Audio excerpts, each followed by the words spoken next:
what is this middle path? Buddhist philosophy has turned this middle path into action, a kind of sedated state of living. That's how Buddhists recognize the middle path. Not too much anger, not too much eating, no greed, no violence. This is how they see the middle path. They see it in action. But in actuality, middle path is to be at the center of perception, to be at the center where life is happening. Middle path is quite literally the central path. It is not just to avoid the extremes. It is to be in the center of extremes. This is a totally different understanding. Buddha does not try to avoid the extremes. In fact, he says, whatever your life is, it is extreme.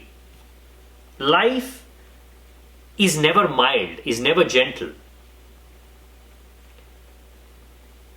There's always something extreme happening in life. How can it not be when you're unaware of who you are, when you're ignorant of the truth of life? Every moment is something extreme, something that is not settled, something that is not comfortable. You cannot settle with that. You cannot accept that. Accepting that is the Buddhist middle path, where you simply accept life and try to avoid the extremes. But if Buddha were to actually describe himself, the middle path, he would say the middle path is to be in the middle of everything.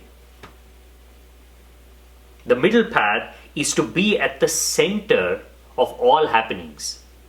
When anger is happening, don't try to avoid it. Don't try to run away from it. Be at the center of it. See who is creating this anger. Can it happen without you? Does anger have any basis in existence? Can it be anything at all without you participating with it? No, you have to be there. That is a method. It's an actual physical process. You try to remind yourself that there is a center to your being. Anger is being pushed to the periphery. Unnecessary desires is being pushed to the periphery. Periphery is our daily life, is our natural life.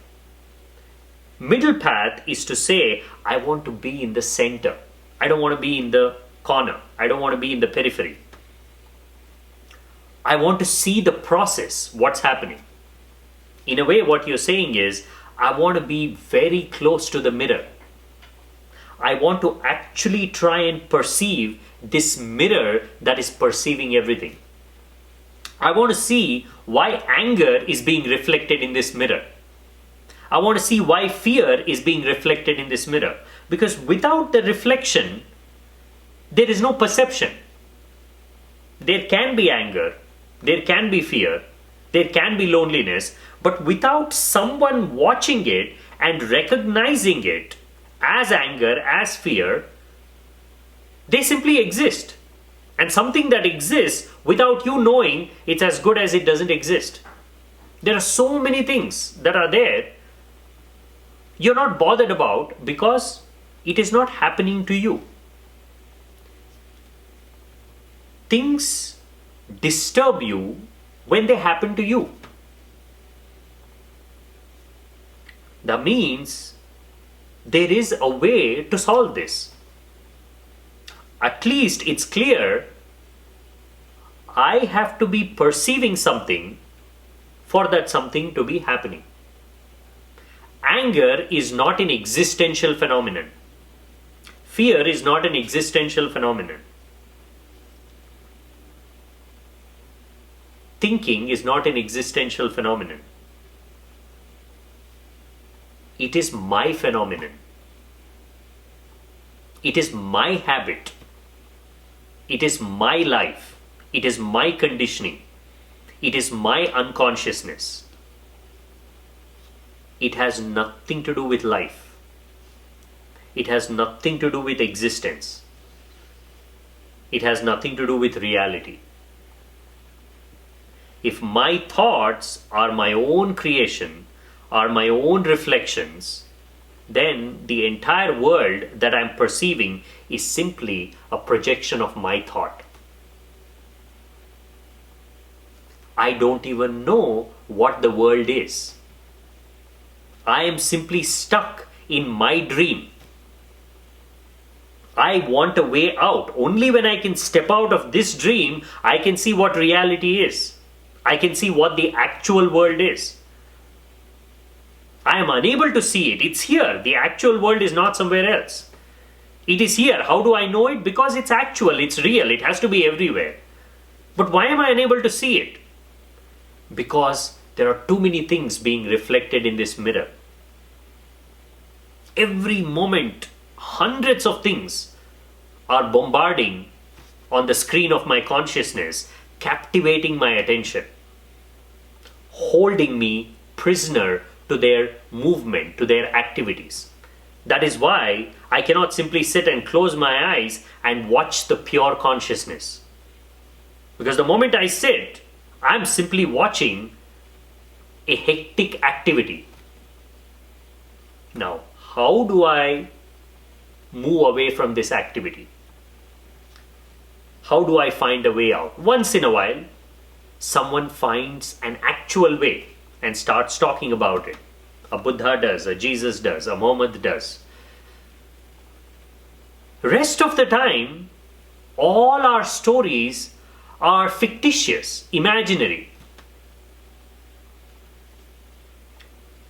It just feels good. It has nothing to do with truth. There's not a single religious story that has any resemblance whatsoever with truth.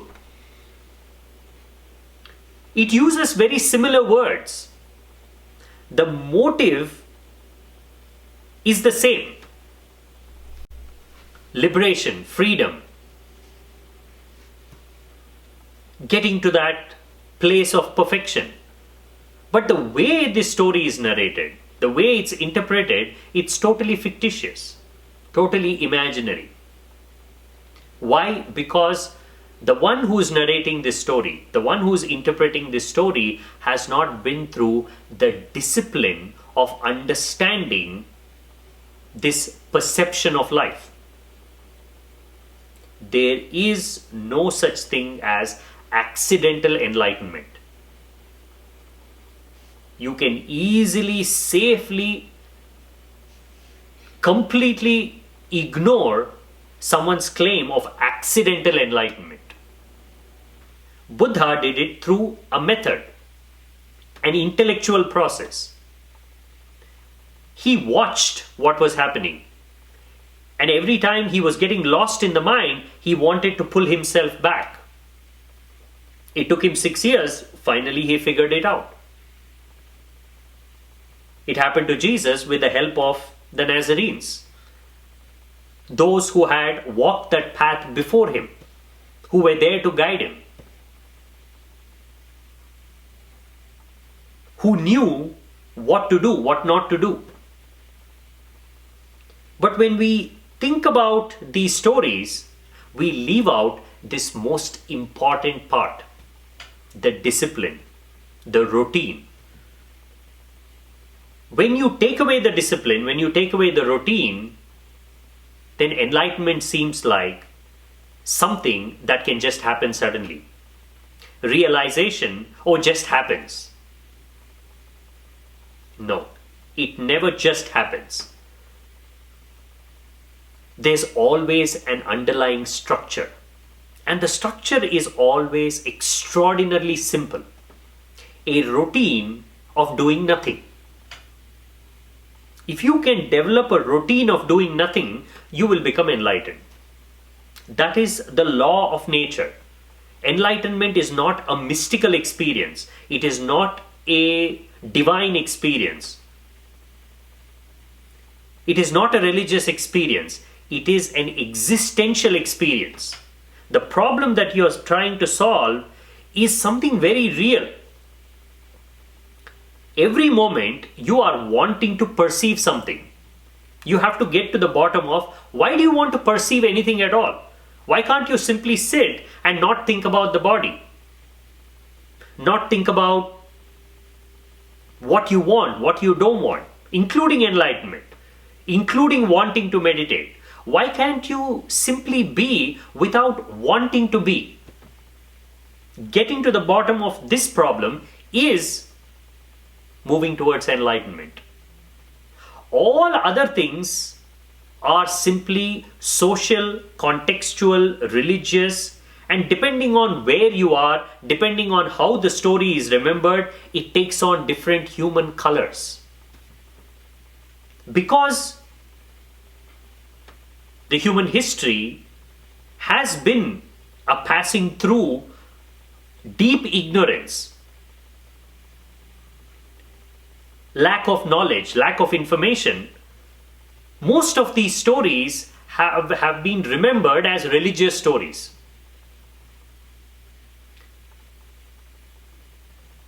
If you pick up stories that are closer to the now, you will find a little more method. You can understand a little more about how it has happened. But ultimately, it is a story of existential silence. Enlightenment is a habit of being silent in the truest sense of the term. To be silent is to not be interested in anything except for the silence itself. At this moment, know that the world around you is a projection of your own mind. Why at this moment?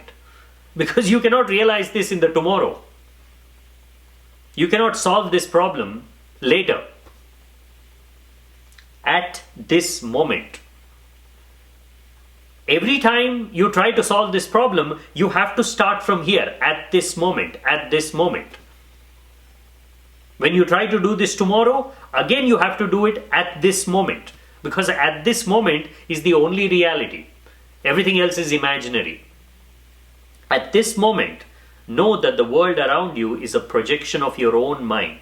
Everything you see is the play of the mind. Like reflections in a mirror without real substance or permanence. It is because silence cannot be captured in words that we have all kinds of confusion. Religious confusion, spiritual confusion, philosophical confusion. We are all trying to grasp this silence using words. That's the only problem. A man strides into a library and asks the librarian, "Got any books on committing the perfect murder?"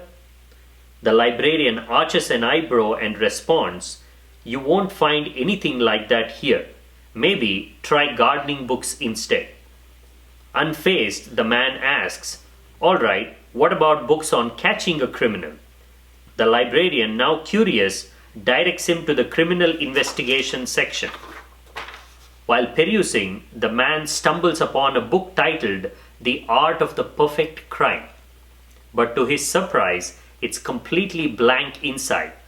Baffled, he shows it to the librarian, asking, "Is this some kind of a joke?" The librarian replies, "It's the perfect crime book. So perfect, in fact, that nobody has ever been caught to write about it." You will not find truth in books. You will not find it in religious scriptures. You will not find it in preachings and interpretations.